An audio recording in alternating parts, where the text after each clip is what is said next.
In order to explore the tangent function fully, this video will use a few different concepts from different topics, such as properties of functions, trigonometric identities, and some implicit differentiation. You can see I have given two definitions of the inverse function, as I think both are useful. One helps us to understand the link between domains and ranges of an inverse function and the original function, whereas the other emphasizes what happens when we apply each function to any value of the domain.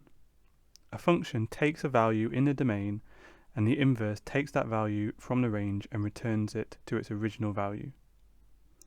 As a function will be the inverse of its inverse, it works both ways. Think of taking a number and multiplying it by 2 and then dividing it by 2. If I divide by 2 and then multiply by 2, I will get the same result, which will be the original value. This video will explore the tangent function and its many different properties, including its inverse, and I will also explore the calculus of both functions. Firstly, we can see the shape of the tangent function, and that it has vertical asymptotes. Our first point is a trigonometric identity that the tangent function is equivalent to the sine function divided by the cosine function. This can be shown by taking the definition of the sine function in a right-angled triangle, which is opposite divided by hypotenuse, and dividing this by the definition of the cosine function in the same triangle, adjacent divided by hypotenuse. This fraction will simplify to give the opposite divided by the adjacent, which is a tangent function. Because of this equivalence relation, the vertical asymptotes can be found by analysing when the cosine function is equal to 0. This is when x is equal to any integer multiple of pi over 2. Secondly, we can clearly see that the tangent function repeats itself. It has a period of pi if we analyse any point on the graph and see where it is repeated. We could also look at how often the asymptotes repeat, which is every pi also. The tangent function is therefore a many-to-one function. Furthermore, we can see that the tangent function is an odd function, so f of minus x is equivalent to minus f of x. This is telling us that if we perform the transformation of f of minus x, which reflects the function in the y-axis, then this is equivalent to performing the transformation of minus f of x, which reflects the function in the x-axis. Next, we will look at another identity that involves the tangent function. If we take the Pythagorean identity and divide both sides by cosine squared x, then we end up with tan squared x plus 1 equals to 1 over cosine squared x. This reciprocal function is known as secant squared x, or sec squared x for short. The identity is often overlooked, but we will see later on in the calculus section why it is useful to express the tangent squared function in terms of the secant squared function. The next slide looks at a different use of this identity, one that helps us to solve equations. We can see that this equation has two different trigonometric functions in it. In most cases, we would want to simplify an equation like this by using an identity to turn it into an equation in terms of only one trigonometric function. I emphasize that this is true in most cases, but some equations will factorize, for example, even if there are two trigonometric functions. This, however, is not one of them. Substituting the identity from the previous point in, we get a quadratic equation that can be factorized, leaving us with tan x equals to negative 1 as the solution. Now my thought process for thinking about the tan of something equaling to negative 1 is that I know the tan of pi by 4 is equal to 1, and I know that the tan function is odd, so the tan of negative pi by 4 is equal to negative 1. However, when finding the solution of trig equations, I should always check the domain. Negative pi by 4 is not in the required domain, so, as tan is periodic, I can add pi to this solution to get 3 pi by 4. Adding another pi gets my final solution of 7 pi by 4. The next equation is a curious one, which seems simple but needs some thinking to find all solutions. I have seen it come up on exams involving cosine and sine, so it is worth mentioning. An obvious solution would be when the two angles are equivalent, which gives us a solution of x equals 0. However, There are other solutions when we consider the periodic nature of the tangent function, and, thus, we can rewrite the equation of tan of x plus pi equals to tan of 4x. We can then find the solution in a similar manner. We can add on another pi to find a further solution, and repeat the process to find the final solution. Pause the video now and think about how you would solve this if you were to change the function from tan to sine or cosine. You would be right in thinking of adding on 2 pi. However, because sine can have two solutions within one period, we can also rewrite sine of x as sine of pi minus x. What would be the equivalent for cosine x though? Now let's think about the inverse function of tan. Because the tangent function is many to one, we have to restrict its domain to ensure it becomes a one-to-one function and thus have an inverse. Let's think about why we need to do that. As we saw at the beginning, an inverse function undoes the action of the original function. If we take an x value of 5 pi by 4, this would get mapped to 1, as the tan of 5 pi by 4 is equal to 1.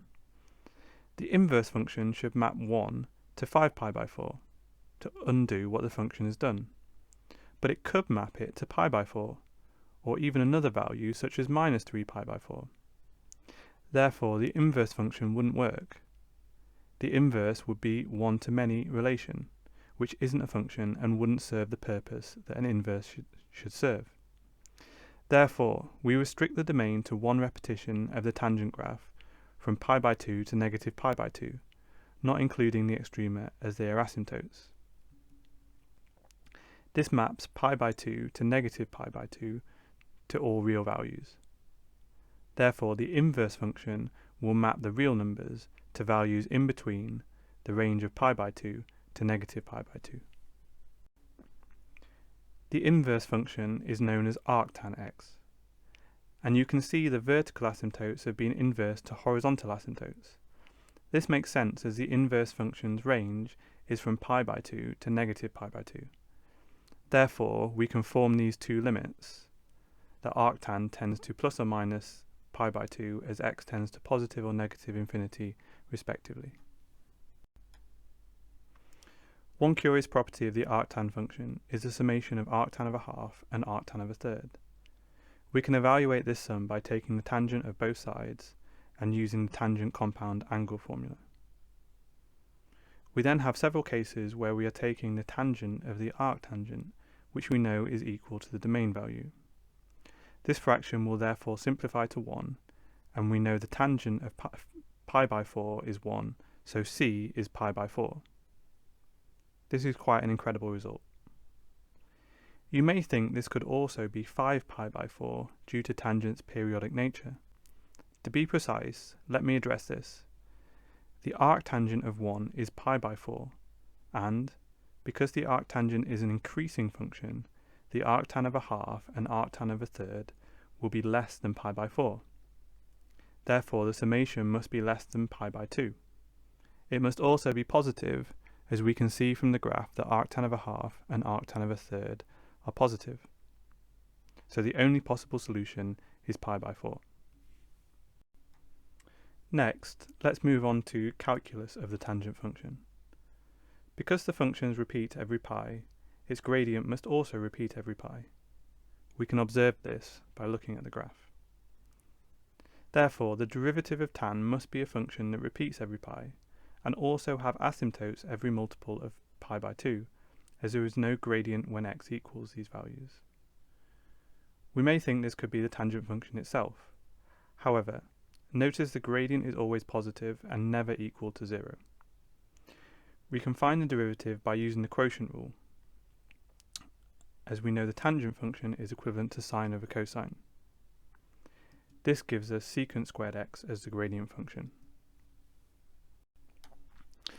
I have drawn in the cosine function to help us see that the secant function has asymptotes every multiple of pi by 2. Furthermore, if we were to square the secant function, it would always be positive, as required, as something squared is also greater than or equal to 0. It is never 0, as also required, as 1 over something can never be 0. We can see that the secant squared function perfectly describes the gradient of the tangent function, as it shows that intervals of pi, the gradient is decreasing before increasing again. But what about the derivative of arctan x? For this we need implicit differentiation, and therefore this is only an IBDP analysis and approaches HL topic. We can first manipulate the function to change it to tan of y equals to x. We know the derivative of the tangent function, so can differentiate implicitly, or using the chain rule, to get secant squared y dy by dx equals to 1. Implicit differentiation is not the focus of this video, so I will not go into more depth on this, but I will make it the aim of one of my next videos. Rearranging and using the identity that tan squared of something plus 1 is equal to secant squared of that same thing gives us that dy by dx is equal to 1 over 1 plus tan squared y. From the beginning's rearrangement of the arctan function, we know that tan squared y is equivalent to x squared. Here we can see why the identity of 1 plus tan squared x equals to sec squared x is important for calculus. Furthermore, sec squared x is a function that we can easily find the antiderivative of. We know it as tan x.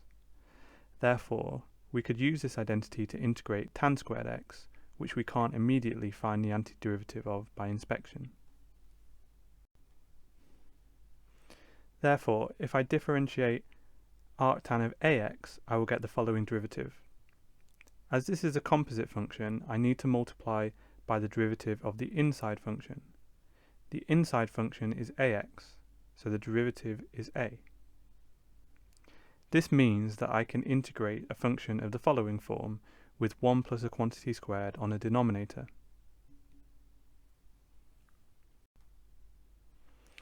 We can also integrate when the numerator is 1 by just focusing on the amount of x we are squaring. This helps me form the main part of the antiderivative of arctan of root 5x. Again, this is a composite function. Were I to differentiate it, I would multiply by root 5. As I am integrating, I need to do the reverse of this operation, which is to divide by root 5. Finally, what if the constant in the denominator is not 1, but in this case 3? I can manipulate this function and take out a factor of 3 out of the denominator to manipulate it into a form that will integrate to arctan x. We can now apply the same method as the previous example.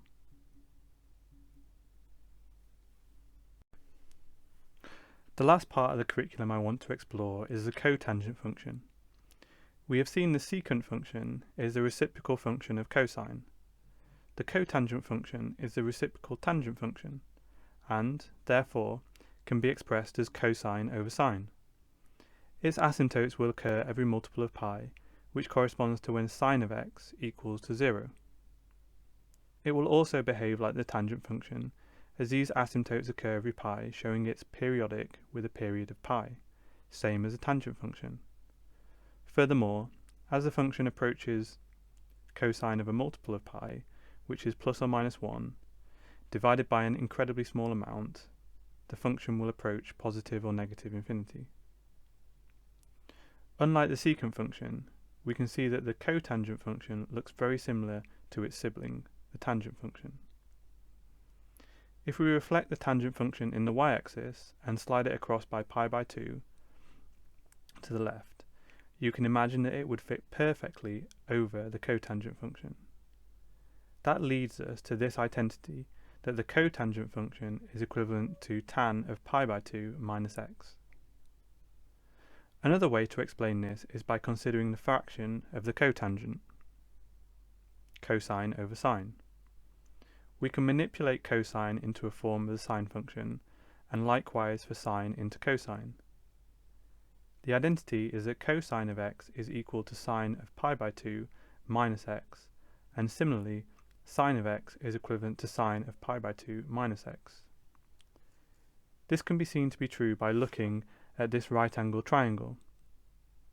The sine of pi by 2 minus x is the same as the cosine of x, as the third angle in the triangle is pi by 2 minus x. The final part of this video will explore a concept outside of the curriculum. That is, how we can use the integral of 1 over 1 plus x squared to find an expression for pi. First of all, we can use the arctan function to see that the definite integral between 0 and 1 is equal to pi by 4. Before going further, firstly, it's amazing to see pi appearing here when it relates to the area underneath this curve, which has nothing to do with the circle. Next, we can rewrite the function of 1 over 1 plus x squared as 1 minus x squared. We can see this is the formula of the sum of an infinite series with first term 1 and common ratio minus x squared. I can now integrate a different function, an infinite polynomial, that will also have pi by 4 as a result. This gives me an infinite summation for pi by 4 and therefore pi, which is incredible that the sum of an infinite series of fractions, rational numbers, is an irrational number. This is not always the case if you consider an infinite sum of a geometric series, which will have a fractional result, as long as the common ratio is rational and between 1 and minus 1, and the first term is also a rational number. I hope this video has helped in giving you a deep understanding of the tangent function. It is important to have a deep understanding of each function on your course, and to be able to analyse the graph, understand the calculus of it, as well as understanding the inverse function and how it relates to the original function.